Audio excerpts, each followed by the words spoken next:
सप्ताह में एक दिन, 15 दिन का है ना, 15 डेज, 15 दिनों में एक दिन उनको यहाँ राजीव भवन आना है और आम जनों की समस्याओं को सुनना है और जितना हो सके उसको तत्काल निराकरण की दिशा में कार्रवाई करना है। उसी संबंध में आज यहाँ आना हुआ है और काफ़ी संख्या में लोग यहाँ आए हुए हैं, अपना अपना आवेदन उन्होंने दिया है। कुछ लोग अभी बाकी हैं जिनका अभी हम लोग सुनवाई करेंगे। उसमें अधिकतर जो आवेदन हैं ट्रांसफ़र के बारे में, विकास कार्यों के बारे में, स्वेच्छानुदान के बारे में, तो इसी प्रकार के आवेदन ज़्यादा आ रहे हैं।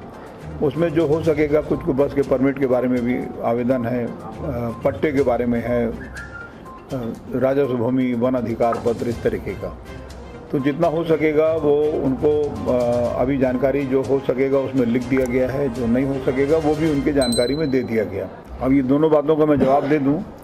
सबसे पहली बात तो ये है कि वन विभाग ने कोई धान खरीदा ही नहीं है और जो धान हमारे पास उपलब्ध था वो 3-4 स्थानों में प्रयोग करने की कोशिश की गई, लेकिन चूंकि हरियाली है तो ये अभी प्रयोग ये समझ लीजिए कि प्रारंभ नहीं हो पाया। दूसरी बात, जो लेमरू हाथी रिजर्व के बारे में उनका ये कहना है, तो लेमरू हाथी रिजर्व के बारे में 1995 वर्ग किलोमीटर का सहमति वन मंडल ने, अपने मंत्रिमंडल ने दे चुका है।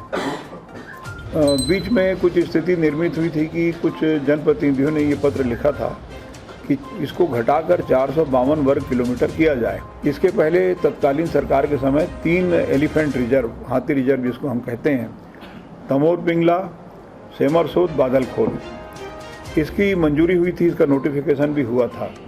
लेमरू हाथी रिजर्व का 2007 में भारत सरकार से सैद्धांतिक सहमति मिली थी, उसका नोटिफिकेशन नहीं हो पाया। 2018 दिसंबर में कांग्रेस की सरकार बनी।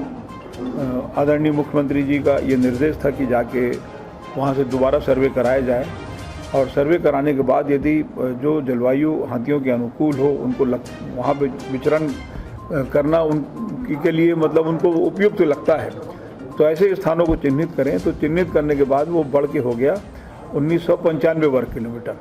अब 2007 से अब तक उसका नोटिफिकेशन रुका हुआ था 452 का, बढ़ा के हो रहा है 1995।